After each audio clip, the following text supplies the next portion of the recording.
What's up guys, Megan here. Today we are taking a trip outside of my kitchen. Aren't you excited?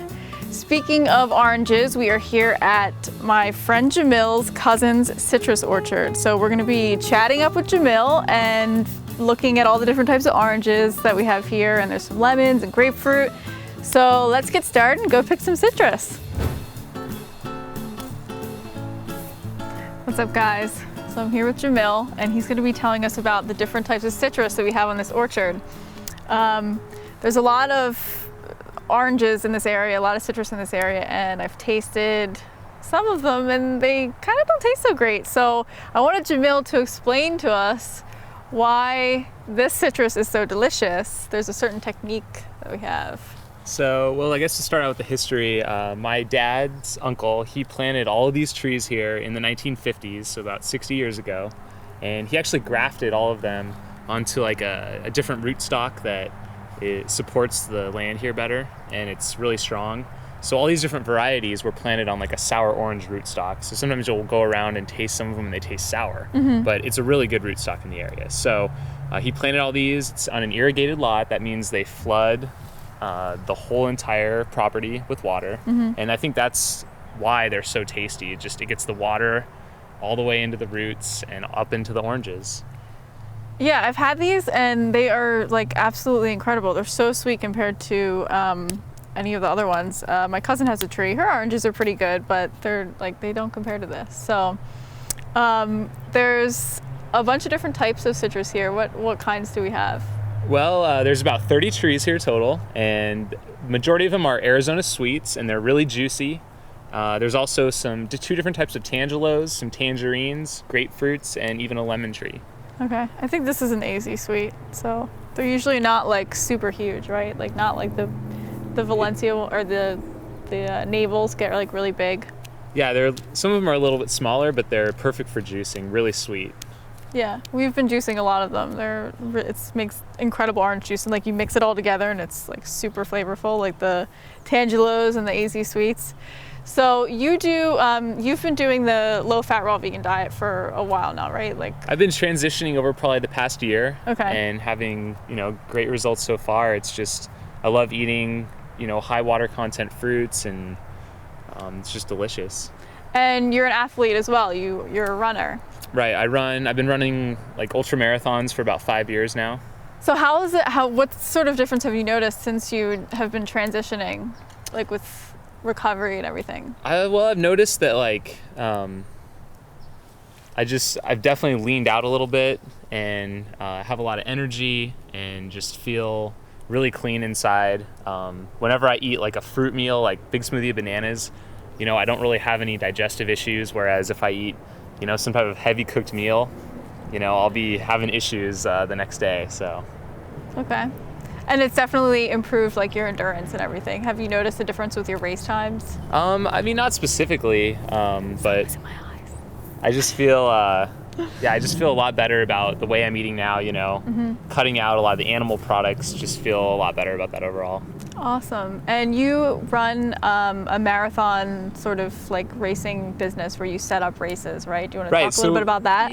Yeah, we organize different trail running events for people, from 5 miles up to ultra marathons. Just try and get people outdoors, experiencing the trails, and push themselves to do more than they think they can. That's so awesome. You were telling me the other day when I was here, how many miles you run like average in a day? Like what is that usually? Anywhere from 10 to 15 miles a day. Yeah, isn't that incredible? Training. That's so awesome. And next week you're taking a trip somewhere to go.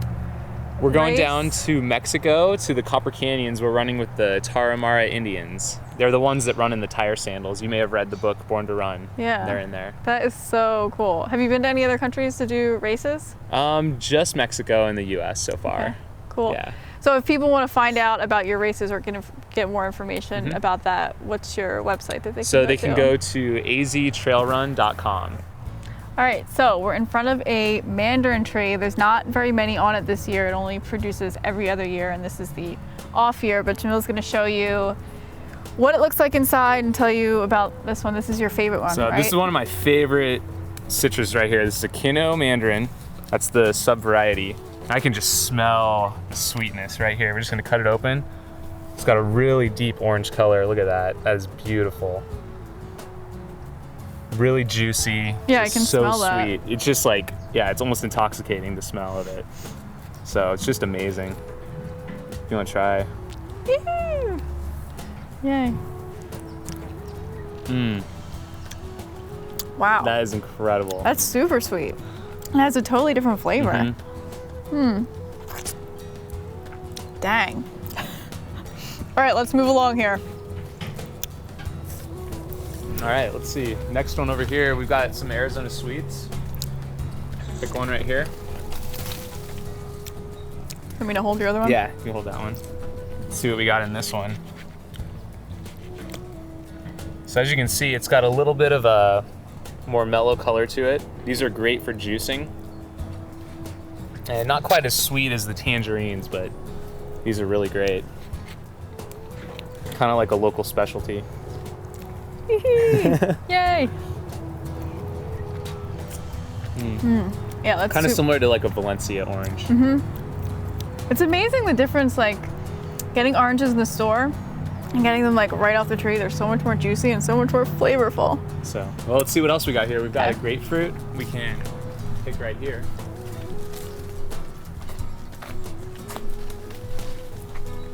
These are a little bit smaller than some. It's a nice pink grapefruit. It's a beautiful color to it. And you love grapefruit, right? I like grapefruit, yeah. Okay. Can you just eat them straight up? I'll eat like, I can eat like 5 or 6 in a meal. I just slice them up, kind of cut out the little white skin in the middle and just go to town. The ones that you're eating, are they sweet to you or do you like the bitterness? I mean, they're a little bit bitter. I like to like make sure they're ripe. Okay. And like, especially these ones are probably, they might have a little ways to go still, but you'll see some of them will have like a pink hue right around the outside. This one's got a little bit right here. Okay. So that means Once they it's have- ready? Yeah, once they have pink around there, then they're Okay. they're good to Because go. I've never had a good grapefruit that I've liked. So, let's see if I like this one. Yeah, try a little. There you go. Thank you.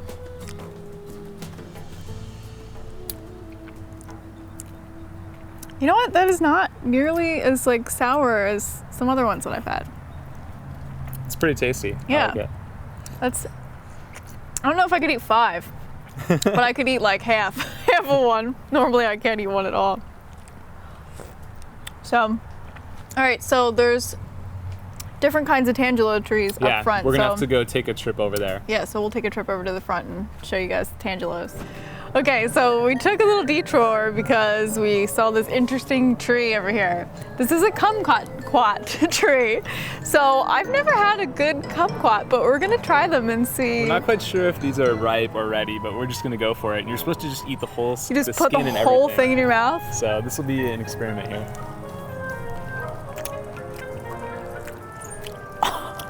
It's a little rough.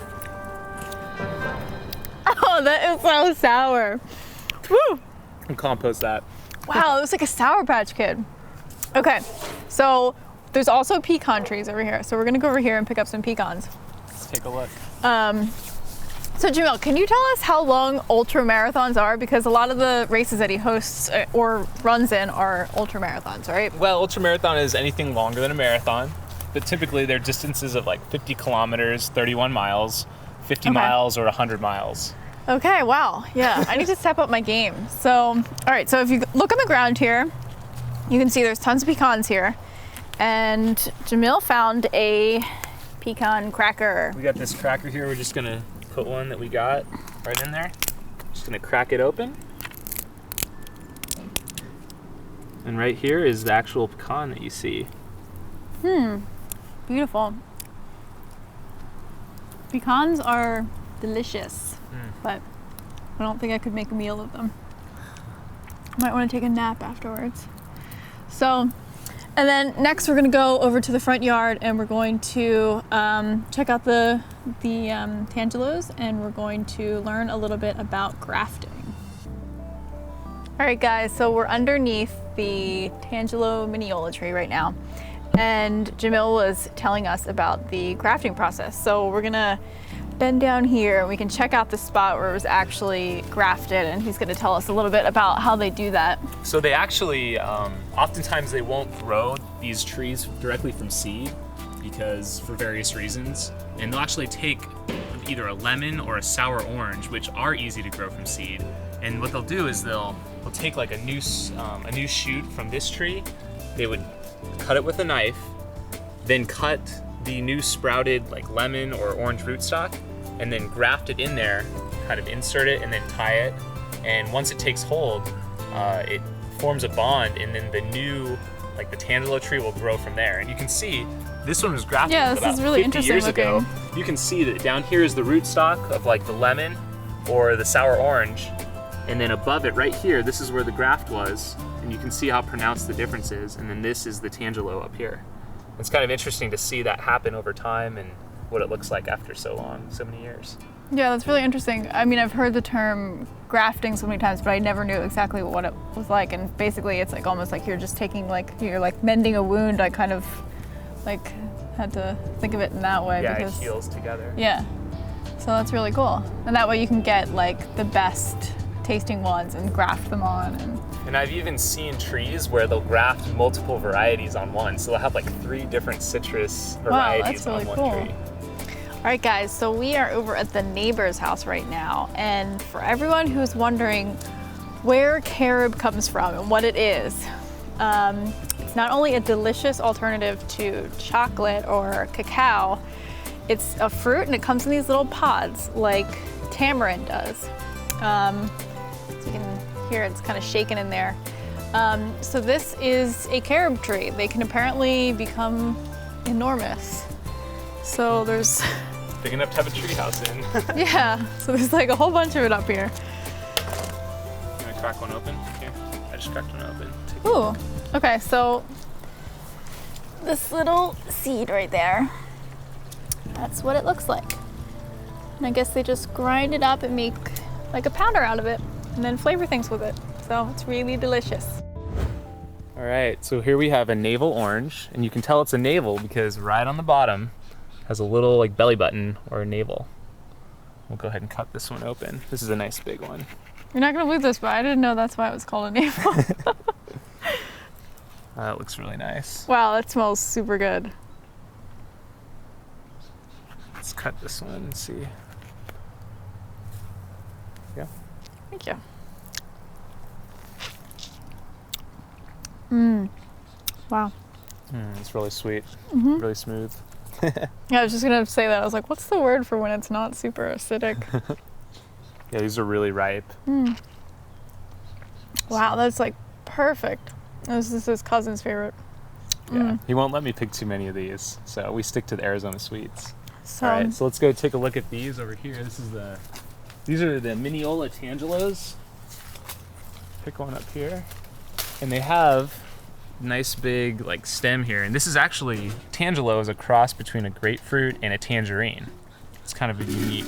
It's a little bit kind of more sour. These are really, really nice color to them though. they're super flavorful. Like they're not as sweet, but they still have like a really great flavor. They have like a lot of different flavors to them, like a sweet and a sour. So yeah, that's a Mineola tangelo.